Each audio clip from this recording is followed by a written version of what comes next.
আমি এখন এসে গেছি ব্যারাকপুরের এই অন্নপূর্ণা মন্দিরে। এই হচ্ছে অন্নপূর্ণা মন্দির, প্রতিষ্ঠিত 1875 12ই এপ্রিল। তো এই মন্দিরের ইতিহাসও আমি জানলাম। মন্দিরটি নির্মাণ করিয়েছিলেন রানী রাসমণি দেবীর কনিষ্ঠা কন্যা জগদম্বা দেবী।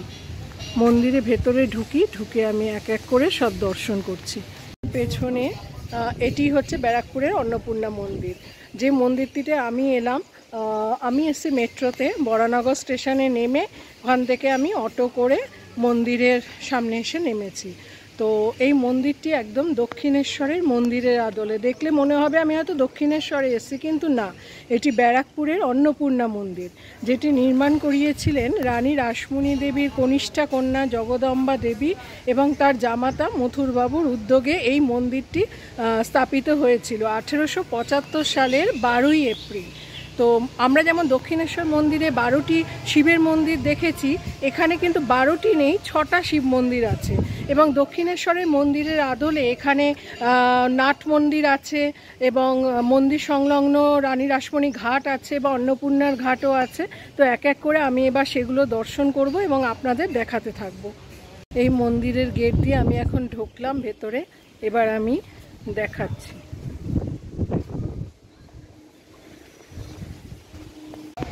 একদম এই যে দক্ষিণেশ্বরের মন্দিরের আদলে, দেখলে মনে হবে এটা দক্ষিণেশ্বরের মন্দির। এই যে হচ্ছে নাট মন্দির, এদিকে এদের অফিসগুলো, একদম দক্ষিণেশ্বরের মন্দিরের আদলে এই মন্দিরটি। চারপাশ ঘিরে অফিস ঘর, এখানে দেখছি জলের ব্যবস্থা আছে, পানীয় জলের। এদিকে অফিস ঘর, এদিকটা দেখছি একদম দক্ষিণেশ্বরের মন্দিরের আদলেই তৈরি। এখানে জগদম্বা দেবীর একটা মূর্তি বানিয়ে দেওয়া হয়েছে। এই জগদম্বা দেবী হচ্ছেন রানী রাসমণি দেবীর কনিষ্ঠা কন্যা, তারই উদ্যোগে এই মন্দিরটি নির্মিত হয়েছিল।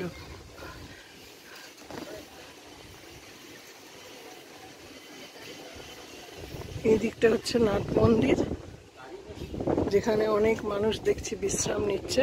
দক্ষিণেশ্বরের মন্দিরের আদলে কিন্তু কিছুটা একটু ছোট।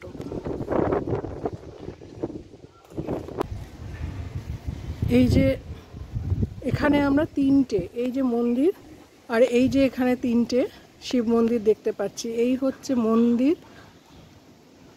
মন্দিরের ডান দিক আর বাঁ দিক করে এদিকে তিনটে শিব মন্দির আছে, এদিকেও শিব মন্দির আছে। শিব লিঙ্গগুলো তাদের নামকরণও করা আছে, গিয়ে দেখব। এই হচ্ছে মন্দির।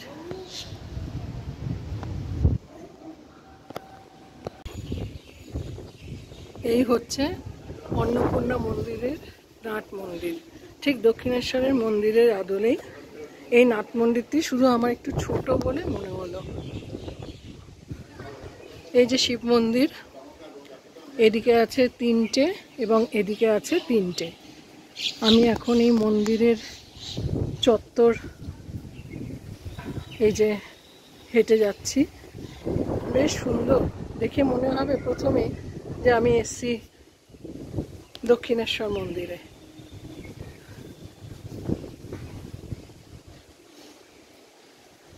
এদিকে এদের অফিস দেখছি,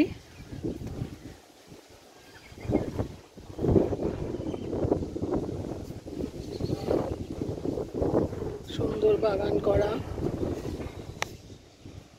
কিছুটা সময় কিন্তু বেশ ভালো কাটানো যাবে। আর অন্নপূর্ণার যে মূর্তিটি সেটি দেখলাম পুরো সোনার তৈরি, আর সঙ্গে যে মহাদেব রয়েছেন, মহাদেব হচ্ছেন কষ্টি পাথর দিয়ে তৈরি। বেশ ভালো লাগলো।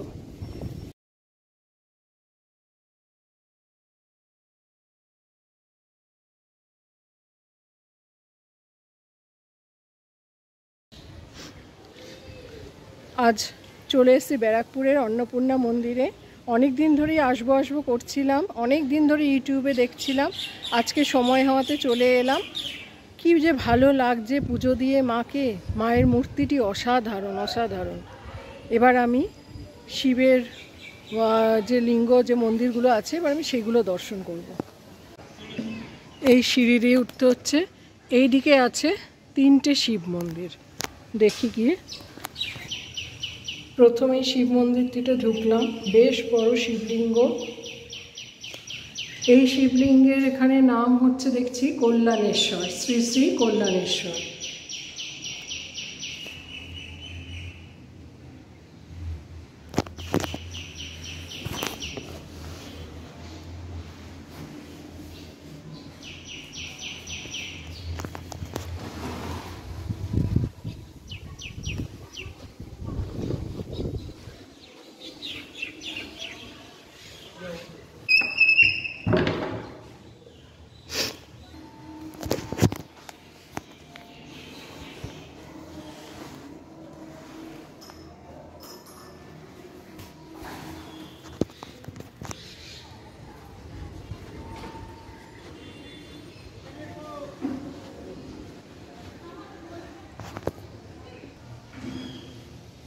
এটি হচ্ছে তৃতীয় শিবলিঙ্গ, যার নাম শ্রী শ্রী কিন্নরেশ্বর।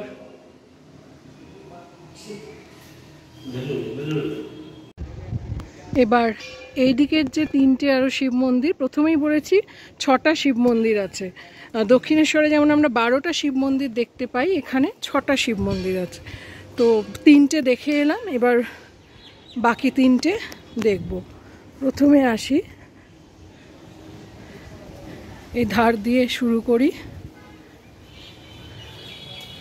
এই হচ্ছে শিবলিঙ্গ, শ্রী শ্রী কেদারেশ্বর।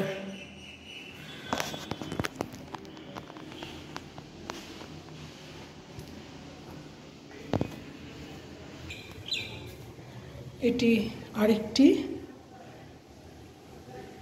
এর নাম শ্রী শ্রী কৈলাসেশ্বর।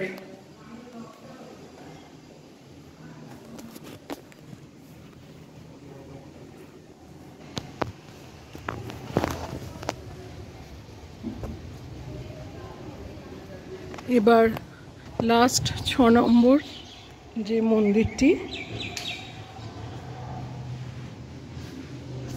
শ্রী শ্রী কপিলেশ্বর।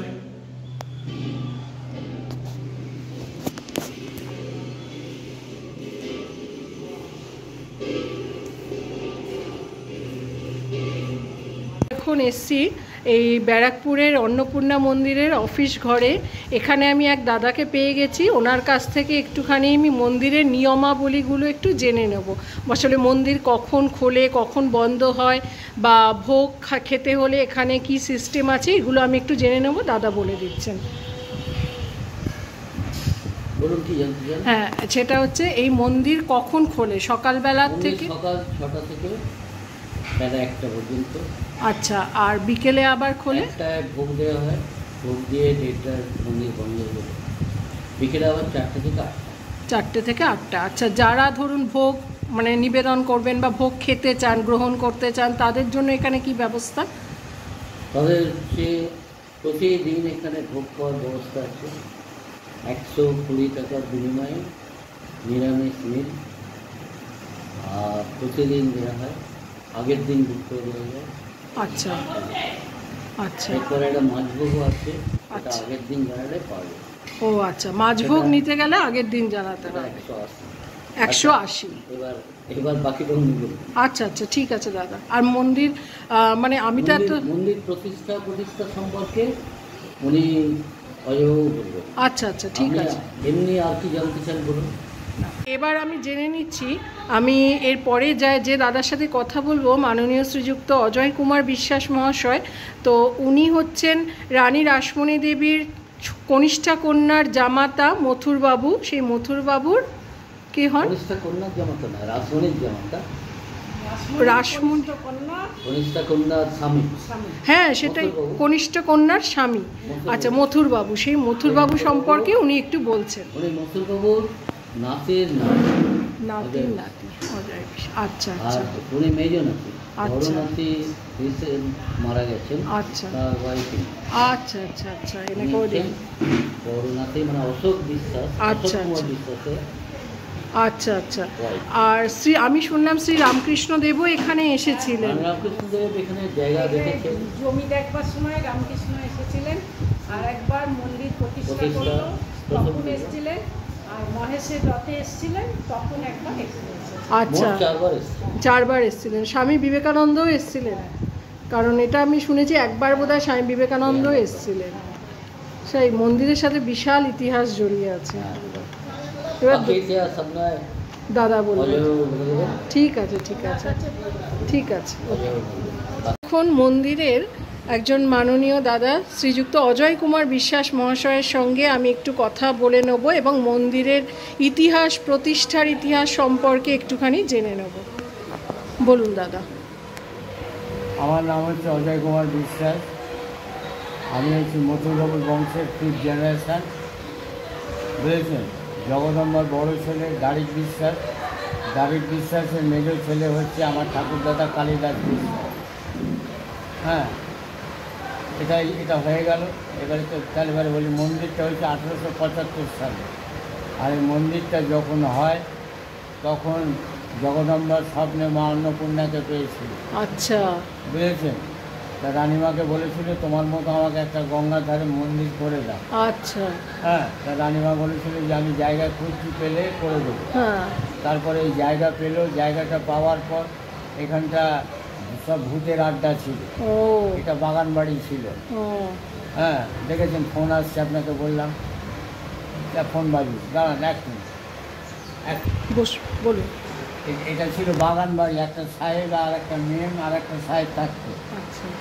তা সাহেবটা হাজব্যান্ড দেখেছে ওই ইয়ং সাহেবটার সঙ্গে ওর ওয়াইফের কিছু একটা দেখেছে, দেখে প্রথমে মেমটাকে গুলি করে মারে। ও, তারপরে ওই ইয়ং সাহেবটাকে মারে, তারপর নিজে গুলি খায়। আচ্ছা। গুলি খেয়ে মরে, তখন এখানে সৎকার করবে কি, তখন এটা ডেড বডি পড়ে আছে, তখন আপনার সব কুকুরে শিয়ালে খেত। হ্যাঁ, সেই জন্য এটা ভুতুড়ের জায়গা হয়ে গেছে, ভয় কেউ ঢুকতো না। এটা বাগান বাড়ি ছিল। রামকৃষ্ণ 3বার এসছে, 3বার এসে বলেছে হ্যাঁ এখানেই হবে। রামকৃষ্ণ যত ভূত পেটকে যজ্ঞ করে তাড়িয়েছে। আচ্ছা। তারপরে আপনার মন্দির প্রতিষ্ঠিত হলো। আচ্ছা। 1875 সালে। আচ্ছা আচ্ছা। বুঝেছেন। রানী রাসমণি দেবী এসেছিলেন এখানে? আচ্ছা। এখানে রানী রাসমণি ছিল। মথুরবাবু খুব অসুস্থ ছিল, মথুরবাবু দেখে যেতে পারিনি। আচ্ছা। আর এই মন্দিরটা নিয়ে জগদম্বার 3 ছেলে, হ্যাঁ, দারিক বিশ্বাস, তৈলক্য বিশ্বাস, ঠাকুরদাস বিশ্বাস। আচ্ছা। তৈলক্য ছিল তান্ত্রিক। আচ্ছা। হ্যাঁ, সে বলেছিল। আর রানীমায়ের বড় মেয়ে হচ্ছে পদ্মমণি। আচ্ছা। বলেছিল এখানে কোনো মন্দির টন্দির হবে না। আচ্ছা। তখন দারিক আর দারিকের মা লড়ে এই মন্দিরটা করেছে। আচ্ছা। হ্যাঁ, বিবেকানন্দকে ঢুকতে দেয়নি, আচ্ছা। রামকৃষ্ণকে ঢুকতে দিচ্ছিল না। তারপরে যে রানীমাকে সবসময় এরা দুজনে মিলে, বোনপো আর মেয়ে মিলে অতিষ্ঠ করে মাত্র কেসও করেছিল। রানীমা কিচ্ছু লিখে দেয়নি, রানীমা শুধু লিখে দিয়ে না। আচ্ছা, তাহলে এই মন্দিরটা করা নিয়ে কম ঝামেলা হয়েছে।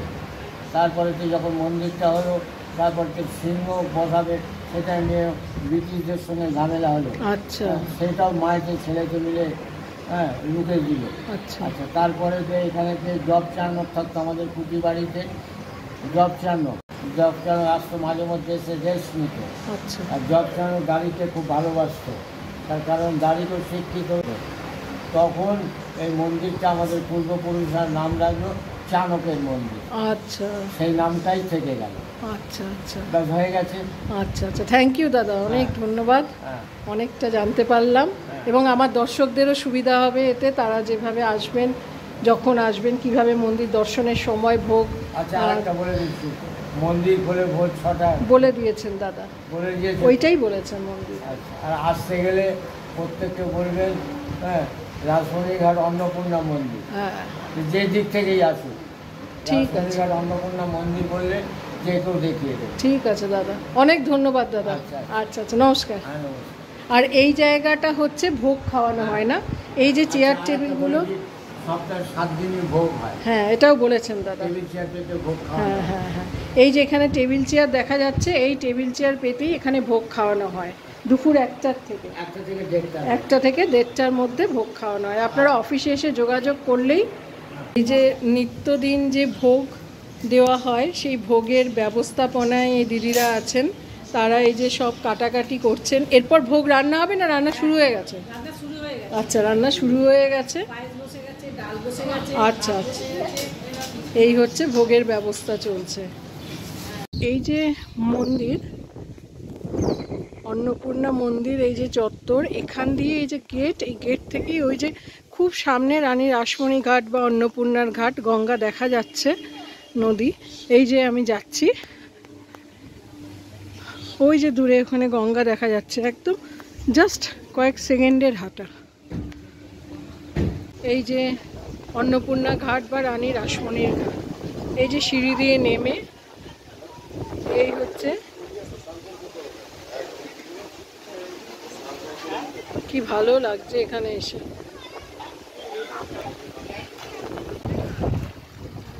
গঙ্গা এখন জোয়ার আছে।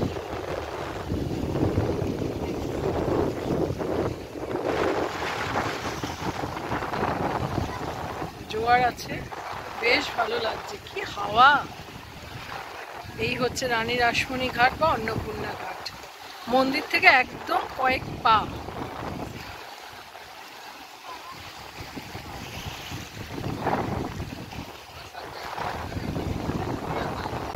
এই হচ্ছে ব্যারাকপুরের গান্ধী ঘাট।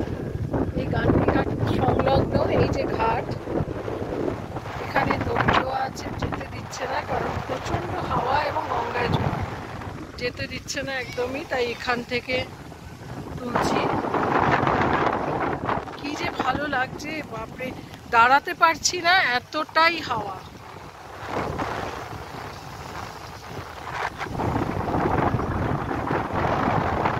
অসম্ভব ভালো লাগছে এখানে এসে।